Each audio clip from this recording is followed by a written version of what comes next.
नमस्कार। एनटिभी कोहलपुर समाचारमा स्वागत छ। म प्रेम बुढा छेत्री र साङ्केतिकरणमा हुनुहुन्छ दोभाषी दीपा थापा। लगातारको वर्षाले कतै किसानहरू खुसी छन्, कतिपय स्थानमा डुबान कटानको घटना बढेका छन्। दाङको लमही कोइलाबाज सडकमा निर्माण भइरहेको पुलको काम प्रभावित भएको छ। आजको समाचारमा बाजुरामा स्थानीय चुनाव अन्तर्गत जारी रहेको मतगणनाको पछिल्लो परिणाम रहेको छ। त्यसबाहेक दैलेखमा फेरि सुरु भएको पेट्रोलियम पदार्थको अन्वेषणको कामको चर्चा अनि डोटीको अव्यवस्थित बस पार्कको प्रसङ्ग र श्रीलङ्काको राष्ट्रपति भवन प्रदर्शनकारीहरूको कब्जामा परेको खबर पनि। तर सुरुमा प्रमुख समाचार। लगातारको वर्षाले दाङको लमही कोइलाबाज सडकमा पुल निर्माणको काम प्रभावित। डाइभर्सन समेत खोलाले बगाएपछि आवागमनमा समस्या। अछामका विनोद शाही मृत्यु प्रकरणमा आरोपित 4 जना पूर्वपक्षका लागि कारागार चलान। अन्य अभियुक्तको खोजी गरी पेश गर्न अदालतको आदेश। दैलेखमा पेट्रोलियम पदार्थ अन्वेषणको अन्तिम कार्य पुनः सुरु। सम्भावित स्थानको अन्वेषणमा चिनिया र नेपाली विज्ञ टोली खटिए।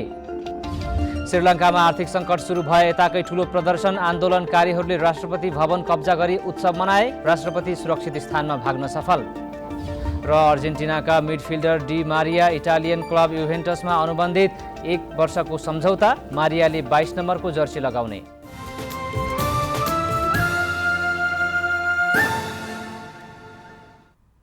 समाचार अब विस्तारमा। लगातार पानी पर्दा दाङ जिल्ला स्थित लमही कोइलाबाज सडकमा निर्माणाधीन पुलको काम प्रभावित भएको छ। पुल निर्माणको क्रममा बनाइएको डाइभर्सन समेत खोलाले बगाएको छ, जसले गर्दा आवत जावतमा समस्या भएको हो।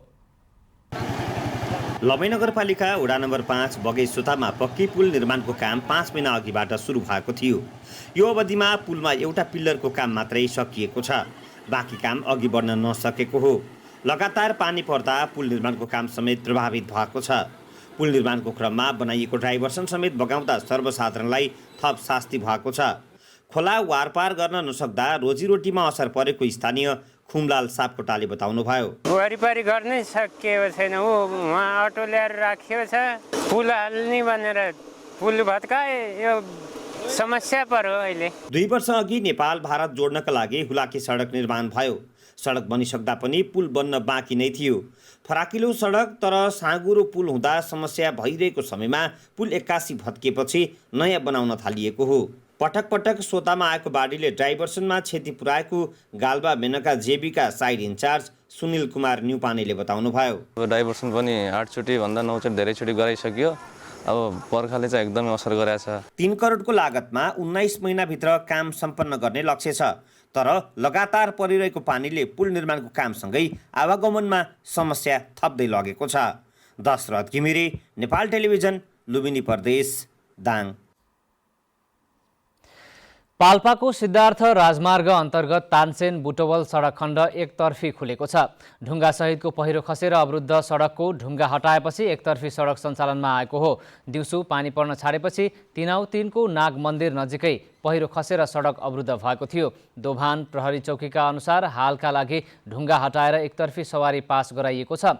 सवारी पास भए पनि जोखिम कायमै रहेको प्रहरीले जनाएको छ। यता सिद्धार्थ राजमार्गकै बर्तुङ रामदी खण्ड तथा तानसेन तमघास सडक खण्डमा पनि पहिरो खसेर सडक अवरुद्ध भएकोमा हालका लागि एकतर्फी रूपमा खुलाइएको छ। यसैगरी गैरातीदेखिको अविरल वर्षाका कारण दाङको राप्ती गाउँपालिकाका केही ओडा डुबानमा परेका छन्। स्थानीय तहको निर्वाचन अन्तर्गत बाजुराको बुढीगङ्गा नगरपालिकामा 5429 मतगणना हुँदा नेकपा एमालेको अग्रता कायमै रहेको छ।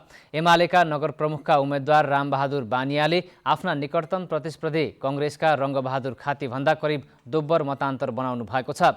पछिल्लो मतपरिणाम अनुसार नगर प्रमुखमा एमालेका बानियाले 3351 मत प्राप्त गर्नुभएको छ भने कङ्ग्रेसका खातीले 1789 मत प्राप्त गर्नुभएको छ। यस्तै उपप्रमुखमा नेकपा एमालेका उम्मेद्वार माया कुमारी खड्काले 3279 मत प्राप्त गर्नुभएको छ भने कङ्ग्रेसका उपप्रमुखका उम्मेद्वार रिता शाहीले 1858 मत प्राप्त गर्नुभएको छ।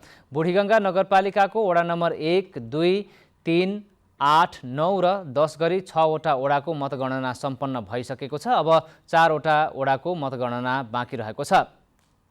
मतगणना सकिएको 1, 2, 3, 9 र 10 नम्बर ओडा गरी 5वटा ओडामा एमाले विजयी भएको छ भने ओडा नम्बर 8मा नेपाली कङ्ग्रेस विजयी भएको छ। गत वैशाख 30मै निर्वाचन भएको बाजुराको बुढीगङ्गा नगरपालिकामा विवादका कारण पुनः मतदान गर्ने निर्वाचन आयोगको निर्णयअनुसार गत असार 23 गते पुनः मतदान गरिएको थियो। अछामको पञ्चदेवल विनायक नगरपालिका 4 का 16 वर्षीय विनोद शाहीको मृत्यु प्रकरणमा 4 जना आरोपी पूर्वपक्षका लागि कारागार चलान भएका छन्। शाहीको हत्यामा संलग्न भएको आरोपमा स्थानीय पृथ्वी शाही, देवेन्द्र शाही, वीरेन्द्र शाही र महेन्द्र शाहीलाई पूर्वपक्षका लागि थुनामा पठाइएको जिल्ला अदालत अछामका श्रेष्ठदार नारायण पौडेलले जानकारी दिनुभएको छ। तत्काल प्राप्त प्रमाणका आधारमा उनीहरूलाई पूर्वपक्षका लागि कारागार चलान गर्न आदेश दिइएको श्रेष्ठदार पौडेलले जानकारी दिनुभयो। घटनामा संलग्न रही फरार रहेका अन्य अभियुक्तहरूको खोजी गरेर पेश गर्न प्रहरीलाई अदालतले आदेश दिएको छ। पर्यटन प्रवर्धन र वातावरणको संरक्षणका लागि भन्दै कञ्चनपुर स्थित नेपाली सेनाले भगतपुर ब्यारेकदेखि सिद्धबाबा मन्दिर, दोधा र चाँदनी झोलुङ्गे पुल हुँदै शुक्लाफाँटासम्मको साइकल र्याली सम्पन्न गरेको छ। स्थानीय बासिन्दाहरूको सम्बन्ध सुधारसँगै सामाजिक उत्तरदायित्व पूरा गर्न साइकल र्यालीको आयोजना गरेको नेपाली सेनाको 25 नम्बर बाहिनीले जनाएको छ। 25 नम्बर बाहिनी अड्डाका बाहिनीपति सहायक रथी पुरुषोत्तम ढकालले स्थानीय स्तरमा रहेका धार्मिक र पर्यटकीय क्षेत्रहरूको बढावा दिन र तिनको प्रवर्धन गर्नका लागि विभिन्न सङ्घ संस्थाको सहकार्यमा साइकल र्यालीको आयोजना गरेको जानकारी दिनुभयो।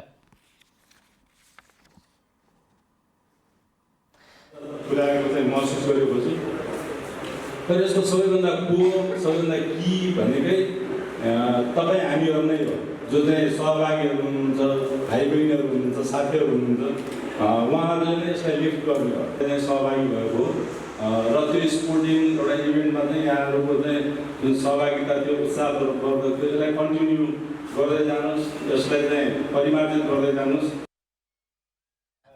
शुक्लाफाँटा राष्ट्रिय निकुञ्जका कार्यालय प्रमुख संरक्षण अधिकृत किशोर कुमार मेहताले साइकल र्याली जस्ता कार्यक्रमले शुक्लाफाँटाको प्रचार प्रसार र प्रवर्धनमा सहयोग पुग्ने भन्दै यसमा सबैको हातेमालो आवश्यक रहेको बताउनु भएको छ। साइकल र्यालीमा प्रथम, द्वितीय र तृतीय हुनेलाई साइकलसहित नगद पुरस्कार दिइएको थियो भने बाँकी 7 जनालाई सान्त्वना पुरस्कार प्रदान गरिएको थियो। समाचारको क्रम जारी नै छ, अहिलेलाई एकैछिनको विश्राम।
विश्रामपछि समाचारमा पुनः स्वागत छ। अब बाँकी समाचार। दैलेखमा पेट्रोलियम पदार्थ अन्वेषणको अन्तिम कार्य पुनः सुरु भएको छ। दैलेखकै भूभागमा पेट्रोलियम पदार्थ हुन सक्ने सम्भावनालाई मध्यनजर गर्दै अन्तिम सर्वेक्षणका लागि चिनिया र नेपाली विज्ञ टोली पुनः दैलेख पुगेर कामको आरम्भ गरेको हो। दैलेखमा पेट्रोलियम पदार्थ अन्वेषणको अन्तिम चरणको काम सुरु भएको छ। कोरोनाका कारण रोकिएको काम पुनः सुरु भएको हो। अन्तिम अन्वेषणका लागि चीनको विज्ञ टोली दैलेख आई पुनः अन्वेषणको काम सुरु गरेको छ। दैलेखको कुन भूभागमा पेट्रोलियम पदार्थ छ र कति मात्रामा छ भनेर गरिने अन्तिम ड्रिलिङका लागि सर्वे गर्न टोली दैलेख आएको हो। नेपाली प्राविधिक र चिनिया प्राविधिक टोलीले दैलेखका सम्भावित भूभागहरूको पुनः सर्वेक्षण गरिरहेको छ। अन्तिम अन्वेषणका लागि आवश्यक सामग्री ल्याउने सडक, पूर्वाधार, वासस्थान लगायतको अध्ययन सँगसँगै गरिएको छ। पेट्रोलियम छ भने त्यो हुन सक्ने, त्यो भण्डारण भएर बस्न सक्ने खालको संरचना कहाँनेरि छ भन्ने कुरा चाहिँ यो भूभौतिक सर्वेको अध्ययनबाट आएको नतिजाबाट थाहा हुन्छ र त्यहाँनेरि ड्रिलिङ गर्ने कार्यक्रमहरू छ। र अहिले त्यो यी टोलीहरूमा चाहिँ यिनै पक्षहरूलाई समेटेर विभिन्न किसिमले हेर्ने खालका विशेषज्ञहरू सम्मिलित भएको टोलीहरू 4वटा। यस पटकको अन्वेषणले पेट्रोलियम खानीको अवस्था, खानीमा भण्डारणको अवस्था र व्यावसायिक उत्खनन सम्भावनाको टुङ्गो लगाउने भएको हो। पहिलो चरणमा सेस्मिक सर्वेको काम सकिएपछि 2076 फागुनमा चिनिया प्राविधिक टोली स्वदेश फर्किएको थियो। यो अन्वेषणमा जमिन मुनि करिब 4.5 किलोमिटर ड्रिलिङ गरिनेछ। अन्वेषणको काम पुनः सुरु भएपछि दैलेखका बासिन्दाहरूमा खुसियाली छाएको छ। अब यो हामीलाई खुसी लागिरहेको छ कि हामी यहाँ चाहिँ हाम्रो ठाउँमा केही बन्छ कि, हामी कहाँ केही खानीहरू रहेछन्, पदार्थहरू रहेछन्, अब सरकारको केही निकाय हुन्छ कि, केही सुख पाउँछौँ कि, हामी यहाँको चाहिँ दुःखमा डुबेका जनताहरू केही निकास पाउँछौँ कि भन्ने हामीलाई खुसी लागिरहेको छ। दैलेखको नाभि स्थान, श्रीस्थान, पादुका स्थान लगायतका क्षेत्रलाई आधार मानेर 400 वर्ग किलोमिटर क्षेत्रलाई समेट्ने गरी सेस्मिक सर्वेक्षण सम्पन्न भइसकेको छ। 2072 साल चैत्रमा नेपाल र चीन बीच पेट्रोलियम पदार्थ अन्वेषण तथा उत्खननमा सहकार्य गर्ने सहमति पश्चात विभिन्न चरणका सर्वेका कामहरू सम्पन्न भइरहेका छन्। अहिलेसम्म खर्च भएको सबै रकम चीन सरकारले नै बेहोरेको छ। विष्णु शर्मा, नेपाल टेलिभिजन, कर्णाली प्रदेश, दैलेख। डोटीको साबिक क्षेत्रीय सदरमुकाम दिपायलमा व्यवस्थित बस पार्क नहुँदा समस्या भएको छ। प्रमुख व्यापारी केन्द्र पिपल्ला बजार छेउमा निर्माण गरिएको बस पार्क सानो भएकाले सवारी पार्किङमा समेत समस्या भएको हो। बस पार्क सानो र सवारीको चाप बढी भएकाले यात्रुलाई बीच सडकबाटै गाडीमा चढाउने र झार्ने काम हुँदै आएको छ। अधिकांश सवारी सडकमै राखिँदा ट्राफिक व्यवस्थापनमा समस्या भएको जिल्ला ट्राफिक कार्यालय डोटीले जनाएको छ। बस पार्क ठूलो र व्यवस्थित नभएका कारण सवारी सडकबाटै पार्किङ गर्नुपर्ने बाध्यता आएको सवारी चालकले बताएका छन्। उक्त राजमार्ग भएर साना ठुला गरी दैनिक 500 भन्दा बढी सवारी आउजाउ गर्ने जिल्ला ट्राफिक प्रहरी कार्यालय डोटीले जनाएको छ। डोटीको सदरमुकाम दिपायलमा व्यवस्थित बस पार्क नहुँदा समस्या भएको छ। बस पार्क सानो र साँघुरो भएकाले यातायातका सवारी साधनहरू सडकमै पार्किङ गर्नुपर्ने बाध्यता छ। सानो बस पार्कको समस्यालाई समाधान गर्न के गर्नु पर्ला भनी आज हामीले डोटीका केही नागरिकलाई सोधेका छौँ। हेरौँ आजको आवाजमा।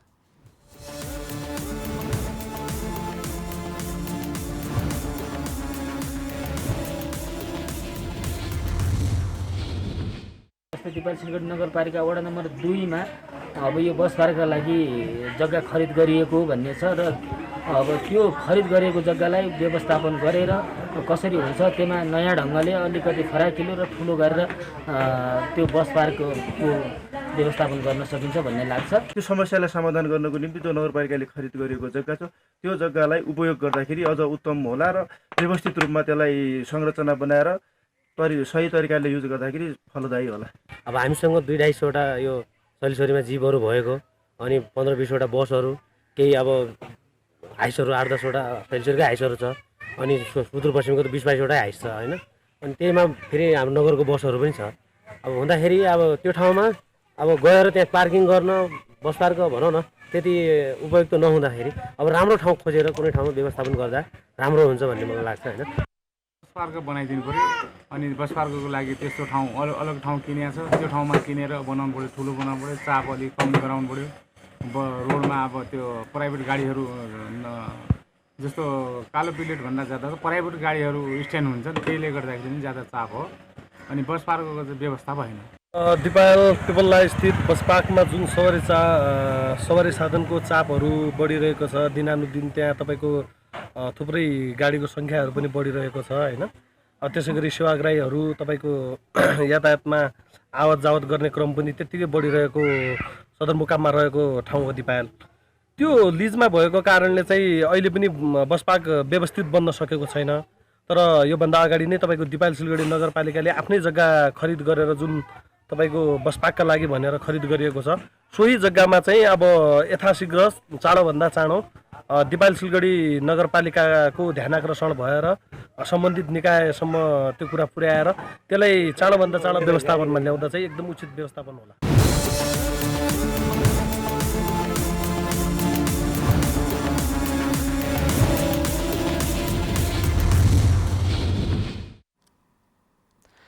गुल्मीमा लिफ्टिङ खानेपानी आयोजनाले धेरै नागरिकहरूको घर घरमा खानेपानीको धारा पुगेको छ। तर नागरिकको घर आँगनमै खानेपानीको धारा पुगे पनि विपन्न नागरिकले शुल्क तिर्न कठिनाई भइरहेको गुनासो गरेका छन्।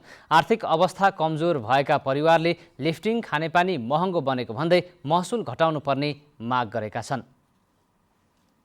2 वर्ष अघि लिफ्टिङ परियोजनाबाट खानेपानीको धारा घर घरमा आउँदा रेसुङ्गा नगरपालिका वडा नम्बर 4 अर्खालेका स्थानीय निकै खुसी भए।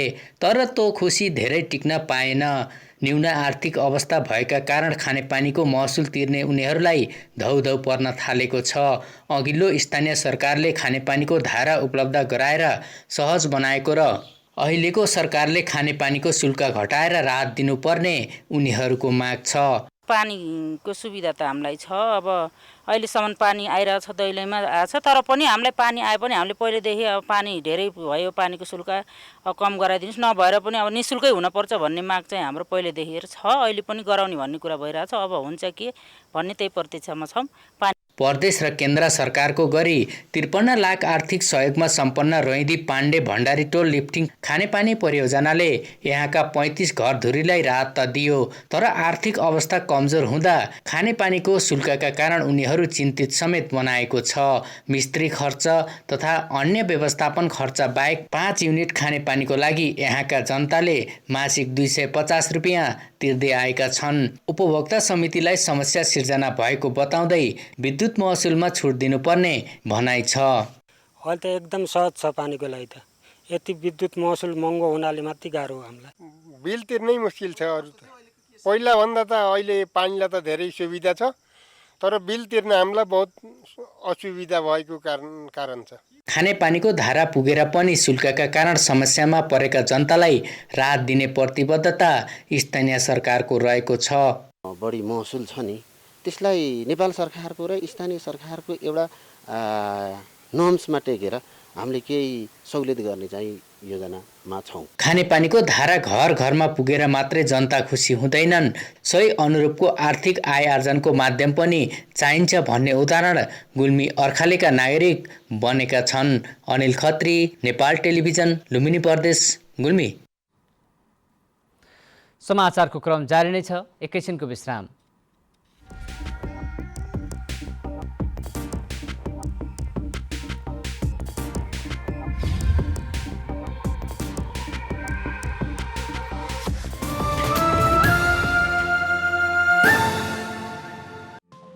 केही नयाँ, केही फरक।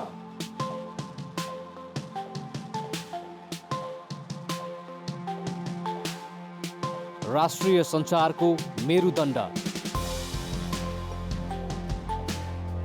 नेपाल टेलिभिजनको प्रादेशिक च्यानल एनटिभी कोहलपुर। पश्चिम नेपालको लुम्बिनी, कर्णाली र सुदूर पश्चिमको एकमुष्ट आवाज। सत्य समाचार, तटस्थ विचार।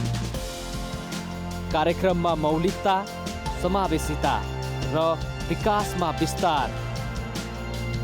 डिजिटल दुनियाँमा तपाईको विचार र भावनालाई संसारसँग जोड्दै एनटिभी कोहलपुर। सूचना, शिक्षा र मनोरञ्जनको यो यात्रा हो समृद्धिको।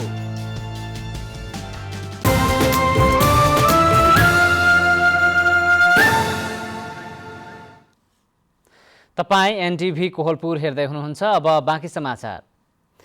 देशभर आज थप 102 जनामा कोरोना भाइरसको संक्रमण पुष्टि भएको छ। 2615 जनाको कोरोना परीक्षण गर्दा पीसीआर विधिबाट 72 तथा एन्टिजेन विधिबाट 30 जनामा संक्रमण पुष्टि भएको स्वास्थ्य तथा जनसङ्ख्या मन्त्रालयले जनाएको छ। पछिल्लो 24 घण्टामा थप 31 जना कोरोना संक्रमण मुक्त भएका छन्। यो सँगै नेपालमा सक्रिय संक्रमितको संख्या 605 पुगेको छ। अब अन्तर्राष्ट्रिय समाचार।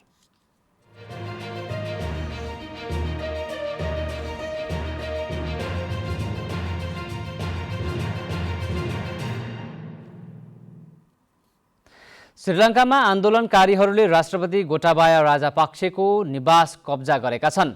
देशका विभिन्न स्थानबाट बस, ट्रक, रेल र कार चढेर राजधानी कोलम्बो पुगेका हजारौं प्रदर्शनकारीहरूले राष्ट्रपति निवास कब्जा गरेका अन्तर्राष्ट्रिय सञ्चार माध्यमहरूले जनाएका छन्। प्रदर्शनकारीहरूले प्रहरीका अवरोध हटाउँदै राष्ट्रपति राजापाक्सेको निवास वरपर पुगेर ढुङ्गा तथा इट्टा समेत प्रहार गरेका छन्। प्रदर्शनकारी राष्ट्रपति निवासमा पसेका र केहीले खुसियाली मनाइरहेका दृश्य सार्वजनिक भएका छन्। प्रदर्शनकारीहरूले निवास घेर्न थालेपछि राष्ट्रपति राजापाक्सेलाई सेनाले सुरक्षित ठाउँमा लगेको खबरमा उल्लेख छ। आजको प्रदर्शन आर्थिक सङ्कट सुरु भए यताकै ठूलो भएको सञ्चार माध्यमहरूले जनाएका छन्। प्रहरीले सयौं राउन्ड अश्रु ग्यास र हवाई फायर गरेको छ। उनीहरूले राष्ट्रपतिले पारिवारिक व्यक्तिलाई मात्रै मुख्य पदमा नियुक्त गरेको र आफ्नो स्वार्थका लागि देशको अर्थतन्त्र ध्वस्त बनाएको आरोप लगाएका छन्। 2 करोड 20 लाख जनसङ्ख्या रहेको श्रीलङ्का आर्थिक रूपमा टाँट पल्टिएको छ। औषधि, इन्धन, खाद्यान्न लगायतका वस्तुहरूको चरम अभाव भएको छ। नागरिकहरू भोकमरीमा पुगेका छन् भने विद्यालयहरू बन्द हुने क्रम थप बढेको छ। अब आर्थिक समाचार।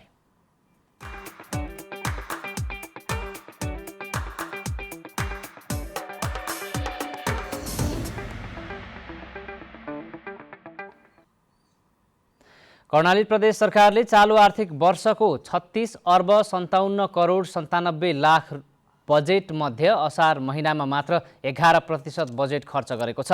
प्रदेश सरकारले हालसम्म अघिल्लो आर्थिक वर्षको तुलनामा धेरै बजेट खर्च गरेको हो। प्रदेश सरकारले असारको 22 दिनमा 11% अर्थात् 4 अर्ब 27 करोड बजेट खर्च गरेको छ। 11 महिनामा 30% बजेट खर्च गरेको सरकारले असारको 22 गतेसम्म 41% बजेट खर्च गरेको हो। ज्येष्ठ मसान्तसम्म चाहिँ हाम्रो कुल खर्च 11 अर्ब 59 करोड 96 लाख थियो। असार 22 गतेको खर्च चाहिँ 15 अर्ब 87 करोड 48 लाख रहेको देखिन्छ। यसरी यो असार महिनाको 22 दिनमा 4 अर्ब 27 करोड 52 लाख खर्च भएको देखिन्छ। यो खर्च भनेको वर्षभरिको 11.05% हुन आउँछ।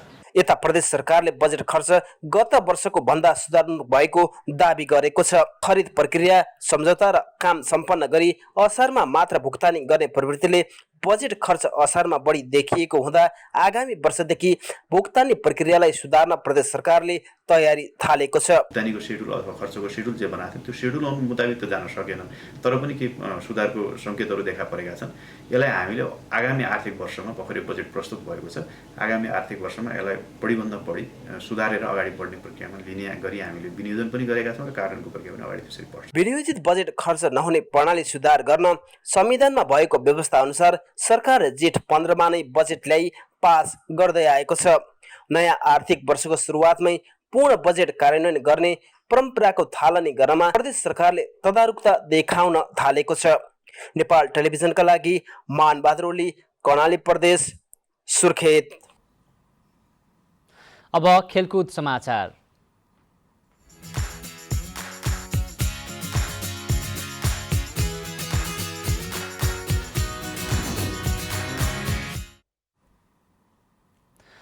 अर्जेन्टिनाका midfielder Angel Di Maria Italian club युभेन्टसमा अनुबन्धित भएका छन्।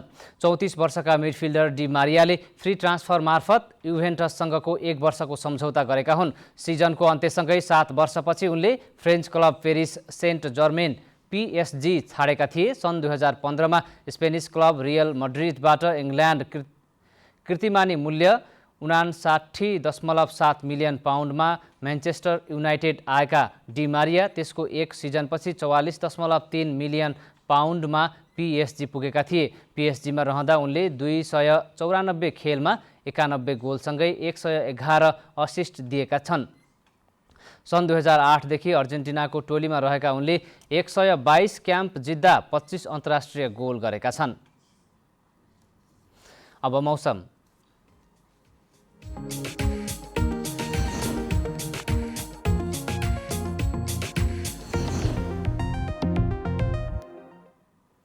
आज लुम्बिनी, कर्णाली र सुदूरपश्चिम प्रदेशका धेरै स्थानहरूमा र बाँकी प्रदेशका केही स्थानहरूमा मेघगर्जन, चट्याङसहित हल्कादेखि मध्यम वर्षा भयो। यस्तै आज राति लुम्बिनी प्रदेश र सुदूरपश्चिम प्रदेशका थोरै स्थानहरूमा साथै कर्णाली प्रदेशका 1-2 स्थानहरूमा भारी वर्षाको सम्भावना रहेको छ। अब मौसम सम्बन्धी थप विवरण।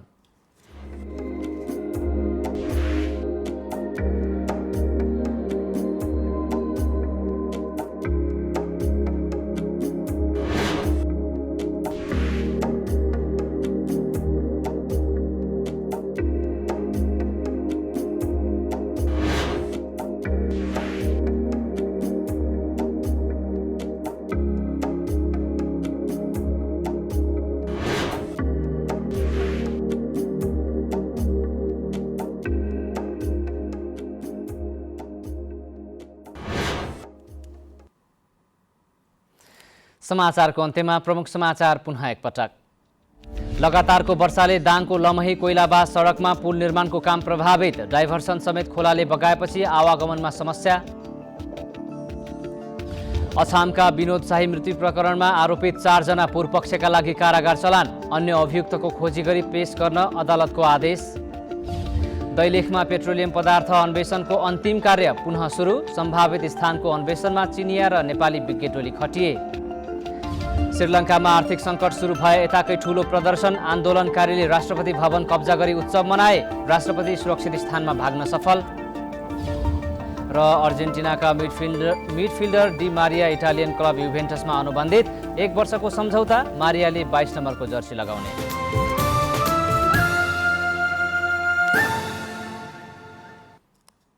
हवस् त, अहिलेलाई समाचारको सिलसिला यति नै, बिदा दिनुहोस्, नमस्कार।